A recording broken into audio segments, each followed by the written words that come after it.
Olá, bem-vindos ao Diálogo Brasil. Hoje vamos falar do financiamento das campanhas políticas no Brasil, que este ano devem ficar mais baratas. Como você sabe, as doações de empresas estão proibidas. O dinheiro das campanhas será bancado por recursos públicos e por pessoas físicas. Para explicar as mudanças, está aqui com a gente o assessor-chefe de exame de contas eleitorais partidárias do TSE, o Tribunal Superior Eleitoral, Heron Pessoa.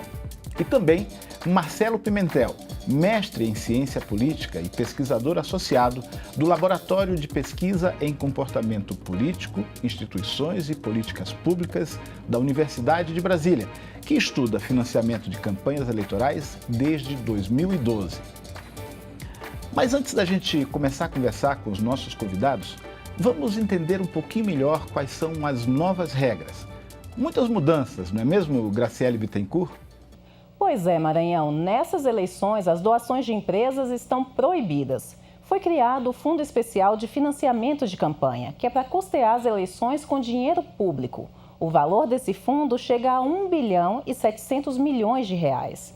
Aí vocês devem estar pensando, como vai ser distribuído esse dinheiro? É o seguinte, 2% para todos os partidos, 35% para partidos com deputados federais eleitos. 48% serão distribuídos de acordo com a proporção de representantes na Câmara e os outros 15% no Senado. Agora, as campanhas para presidente não podem custar mais que 70 milhões. Só para comparar, na eleição passada, algumas campanhas custaram mais de 1 bilhão. Os candidatos também vão contar com doações de pessoas físicas, sendo que o valor não pode ultrapassar 10% do rendimento bruto do doador. A outra novidade é que estão permitidas as famosas vaquinhas virtuais. Nessa modalidade, é necessário identificar as doações e dar transparência aos recursos recebidos, Maranhão. Heron, eu queria começar te perguntando o seguinte, as mudanças são gigantescas. O TSE tem um grande desafio pela frente para fiscalizar a aplicação dessas novas regras, não é isso? Exato, Maranhão. Não apenas o TSE tem um grande desafio em como fiscalizar a campanha desse ano, mas também os próprios políticos e os próprios partidos, eles precisam entender uma nova metodologia de fazer campanha. Até 2014, as campanhas eleitorais eram majoritariamente financiadas por doações das empresas, né? Basta dizer que em 2014, última eleição geral com a participação da doação das empresas, o financiamento total da campanha, 45% foi financiado diretamente por doações do empresariado. Agora, em 2018, nós, como você bem identificou aqui no início do programa, não temos mais a participação das doações das empresas por uma decisão tomada pelo Supremo Tribunal Federal em 2015. Então, a principal matriz de financiamento, ela não mais vai ensejar o aporte de recursos abundantes em campanha, que foi característica até 2014. Então, os próprios candidatos e partidos políticos, eles precisam entender e renovar o modelo de como é feita a campanha eleitoral. Porque até 2014 o dinheiro era extremamente abundante. Agora você tem a necessidade não apenas de fazer uma campanha eleitoral para divulgar o seu programa de governo, as suas intenções durante o mandato, mas também uma campanha de arrecadação junto ao eleitorado. Tomando como base isso que você acaba de dizer, eu queria saber, Marcelo, o seguinte, para o eleitor que está em casa nos assistindo, para quem vai votar no dia da eleição, como é que se explica valores e diferenças tão gigantescas de uma eleição para outra? O que é que estava errado? O modelo de financiamento antigo ou esse novo modelo é uma experiência que a gente ainda não sabe como é que vai funcionar? Perfeito, Maranhão. Infelizmente, nós não temos um modelo de financiamento no mundo que a gente possa se espelhar e falar, bem, esse modelo com certeza dará certo. Então, esse ano nós teremos uma experiência no Brasil. Nas eleições anteriores, 2014, considerando todos os cargos, todos os candidatos, aproximadamente 4,4 bilhões de reais estiveram envolvidos. Nesse ano, considerando o fundo especial que foi criado e mais o fundo partidário, nós estamos falando de 2,6 bilhões de reais. Então, veja a diferença, é muito grande. Como o Heron estava falando, os candidatos terão que se reinventar, né? Terão, com uma quantidade bem menor de recursos, conseguir levar seu eleitorado às suas propostas e convencê-lo a apoiá-lo. Olha, o advogado e jurista Henrique Neves, que foi ministro do TSE entre 2012 e 2007, gravou uma participação e ele deixa uma pergunta para os nossos convidados. Vamos ver. Mais importante do que definir de onde vem o dinheiro para as campanhas eleitorais, se ele vem das empresas, das pessoas jurídicas, das pessoas físicas, web crowdfunding, ou se utiliza dinheiro público, é estabelecer e criar métodos de transparência, ou seja, o candidato prestar contas online e dizer exatamente quem está financiando a campanha dele, para que o eleitor, no curso da eleição, já tenha essa informação e saiba quem efetivamente está do lado daquele candidato, quem está financiando aquela candidatura. E, depois das eleições, possa-se ter também a cobrança. O princípio de uma eleição é que o fundo, o dinheiro, tudo tem que ser dividido em partes iguais. Só que a lei estabelece que 10% do Fundo Especial de Financiamento das Campanhas é dividido igualitariamente entre todos os candidatos. 90% é dividido de acordo com a representação no Congresso Nacional. A minha dúvida que eu deixo para que vocês debatam é, esses 10%, para que todos os partidos recebam pelo menos alguma coisa, é significante? É algo que, vamos dizer, garante um mínimo de chance de igualdade para que as pessoas possam concorrer ao pleito tendo chances parecidas, pelo menos?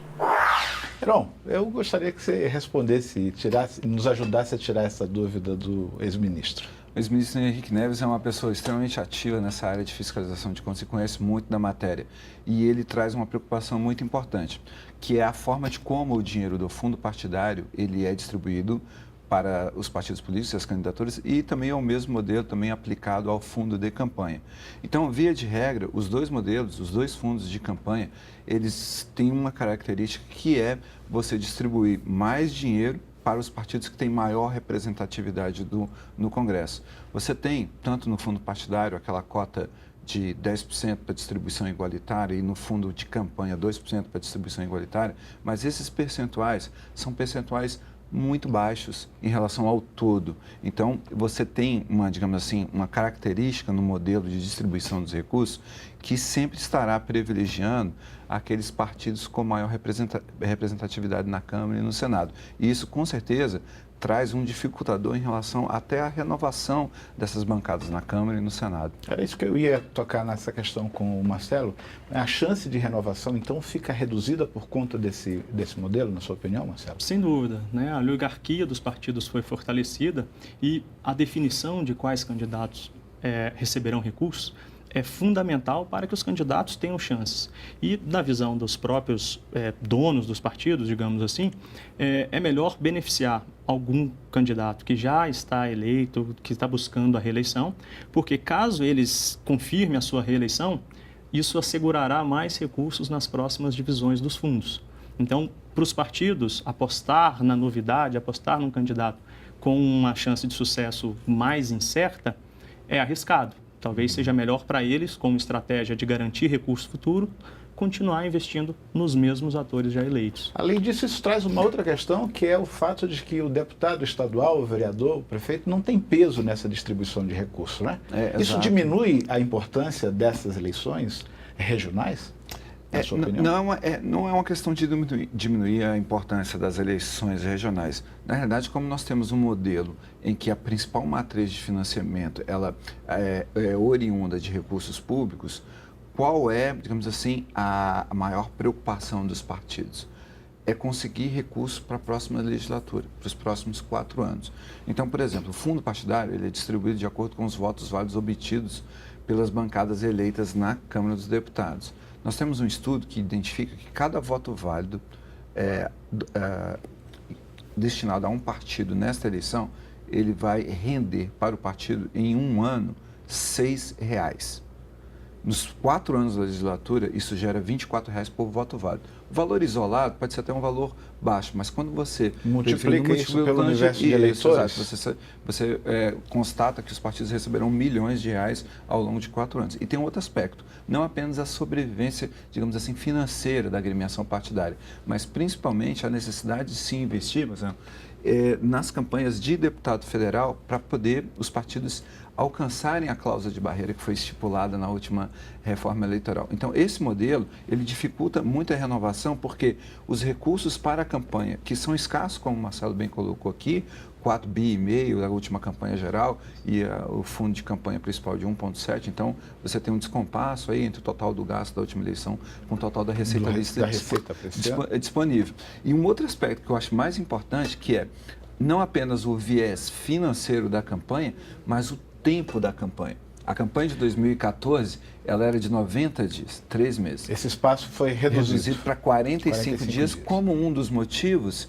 alegados seria a natural redução dos custos de campanha, porque você tinha uma campanha de 90 dias, ela passou a ser 45. Mas, por outro lado, isso traz um outro problema, que é a dificuldade de você debater novas ideias, é a dificuldade de você apresentar um candidato de fora do modelo já existente para que ele possa renovar o parlamento. Então, imagina que um parlamentar eleito hoje, ele tem uma exposição de 4 anos durante sua legislatura, enquanto que um candidato novo para o parlamento, ele vai ter apenas 45 dias de campanha e sem dinheiro. Ou seja, esse é um modelo que, de fato, dificulta muito a renovação do parlamento. Marcelo, e aí? Qual é a alternativa que a gente pode ter a isso? Faltou pensar nesse aspecto? Bem, mais uma vez, como eu falei, não há uma fórmula universal. Havia uma pressão muito grande em função dessa predominância do financiamento privado nas eleições, havia uma pressão muito grande para redução de custos. As campanhas estavam cada vez mais caras. Parte dos autores interpretam até como uma democracia saudável, onde há uma concorrência ferrenha pelo poder. Mas havia essa pressão que o custo era realmente muito alto. E como que você reduz? Vários mecanismos foram implementados. Essa diminuição do tempo é muito importante, é relevante. Com certeza conseguiremos fazer campanhas mais baratas a partir dessa medida. Mas você tem um prejuízo da conversa do candidato e de suas propostas com o eleitor. Exato. A preocupação do ministro é extremamente relevante, né? Seria essa parcela pequena, destinada para todos os partidos, suficiente para fazer partidos que representam grupos específicos, minorias, enfim, com chance real de eleição? Bem, não sei, tenho minhas dúvidas. O problema é que a criação de qualquer novo partido no Brasil já garantia um acesso a recursos da ordem de quase R$500 milhão por ano para cada partido. E aí você tem uma máquina de criação de partidos que fez com que atualmente a gente tenha 35 partidos cadastrados no TSE. Então, mais uma vez, não há forma universal. Qualquer medida terá efeitos positivos e negativos. O debate é fundamental nesse processo e a gente precisa realmente ir aprendendo. Eu confio mais em mudanças incrementais. Marcelo, nós vamos fazer um breve intervalo. Daqui a pouquinho a gente volta para aprofundar essa discussão. Nós já voltamos, já já.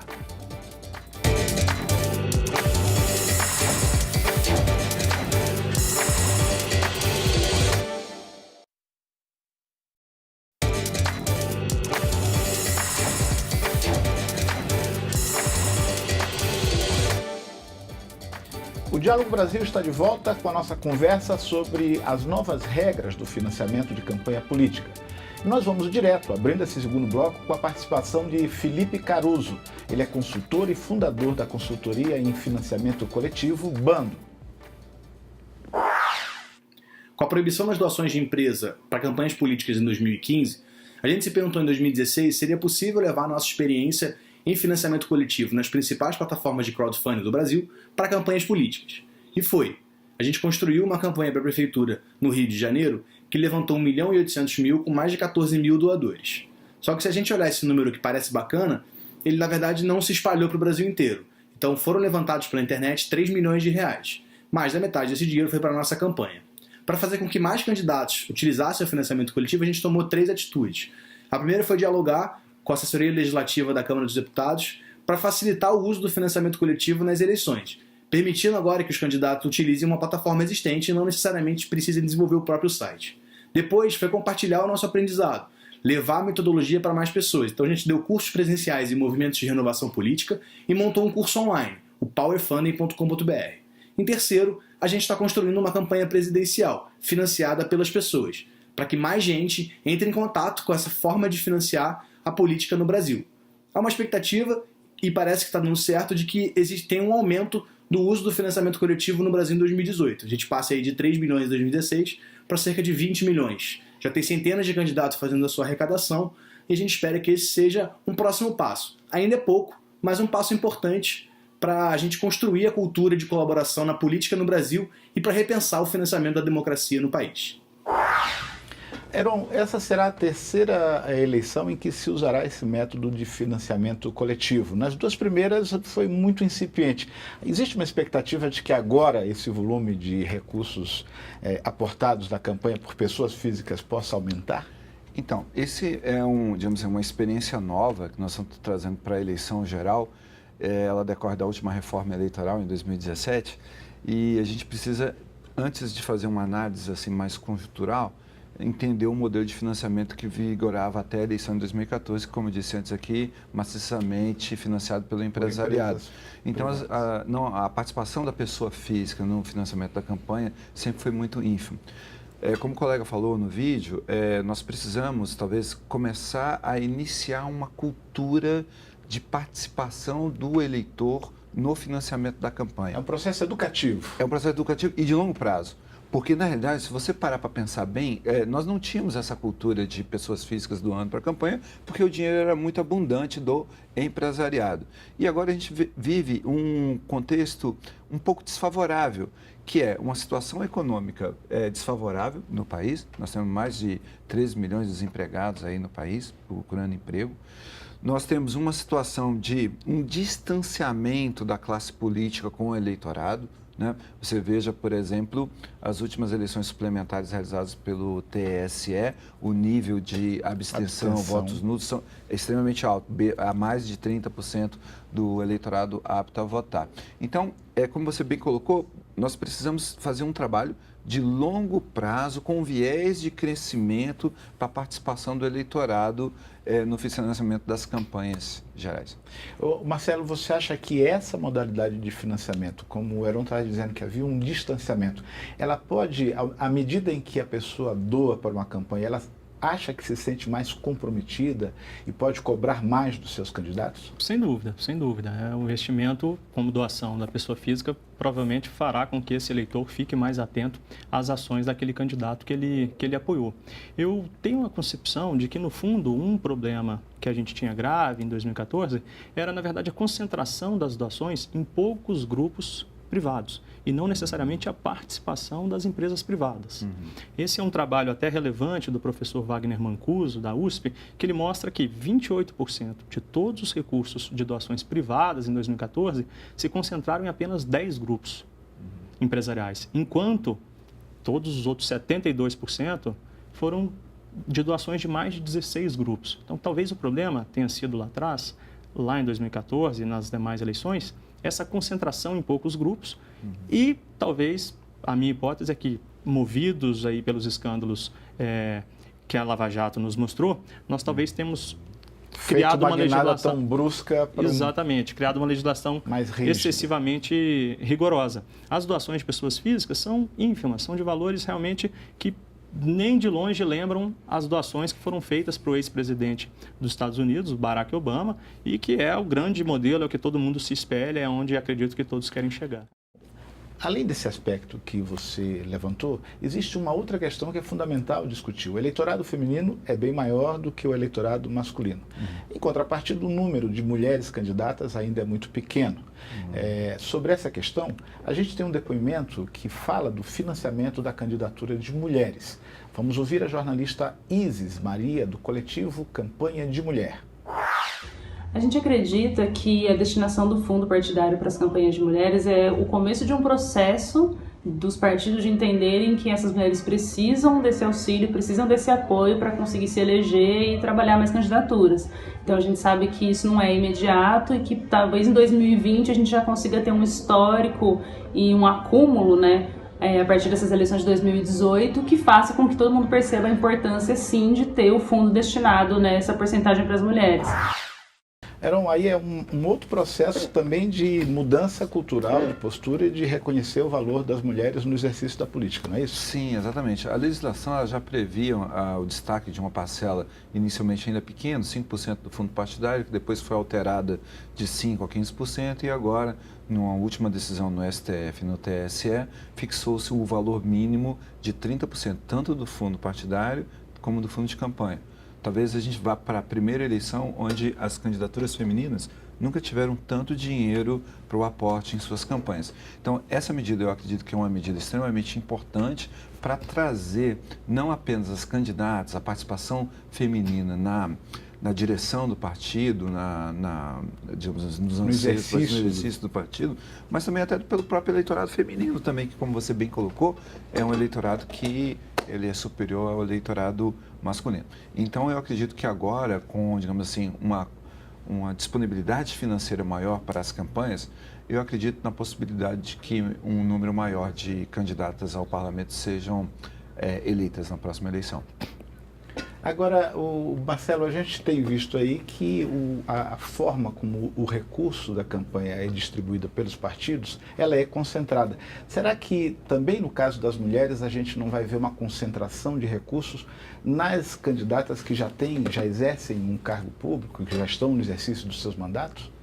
É provável que sim, mas eu acho que o grande mérito dessa reserva dos 30% para as candidaturas femininas está em forçar agora realmente as siglas a darem mais atenção às candidatas que colocam seu nome na disputa, né? Já havia uma reserva de vagas para candidatas. A questão é que não adiantava nada propor um nome, registrar um nome como candidata e não dar nenhum apoio ou estrutura para que essas candidatas fossem eleitas. Pro forma essa exato. Então, acho que agora, com essa destinação de recursos, as candidaturas femininas ficarão mais competitivas e as lideranças partidárias passarão a dar mais atenção para quais nomes serão lançados. É inadmissível no país, com 52% de mulheres, que a nossa representação, por exemplo, na Câmara dos Deputados não ultrapasse 9% de mulheres. É inadmissível.